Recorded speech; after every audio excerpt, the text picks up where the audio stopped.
Good morning, good afternoon, and good evening. My name's Lawrence, and I'm here to show you some origami. This week, I'll be showing you how to make a canoe. Another form of travelling above water, but better along rivers. And one that actually needs a square piece of paper as well. This way you can learn other ways to make the same item for different uses. So, let's have a look at this one. Alright, so we've got our lovely square, and all we need to do is open it up, fold it in half, alright,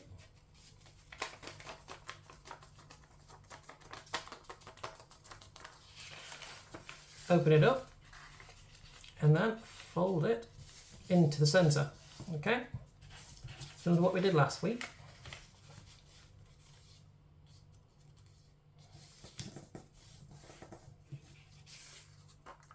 And fold it backward. The colour you want needs to be on the outside when it's on this form. That way the whole thing is going to be the same colour, okay, or the same design that you've drawn. Alright, then from that, all we need is to open one page up each time, fold corners in, and like last week, you can just fold both corners inward, but I would like to do it on the other side as well. Bit of balance and what do you call it? Shared weight.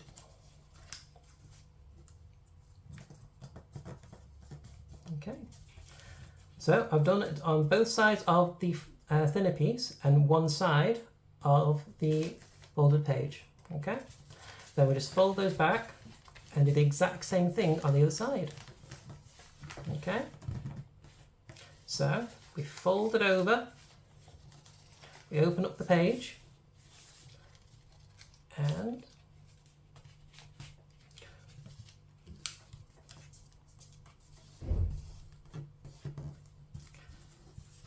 there we go. Okay, and then we just fold this one over and look at that, we've already made the canoe.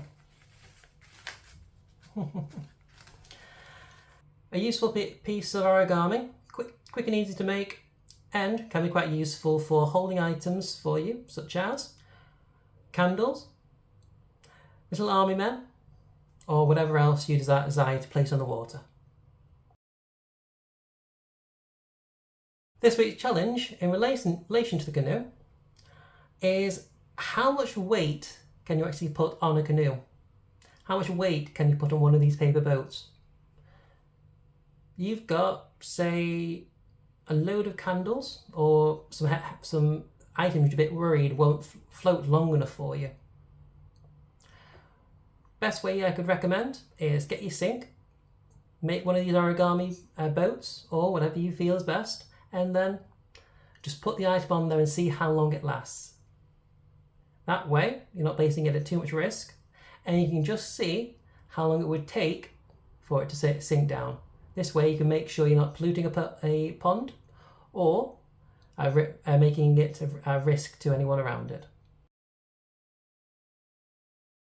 Well, with the start of autumn and all those lovely colours outside, I hope we've enjoyed that delightful storm from last week around my end.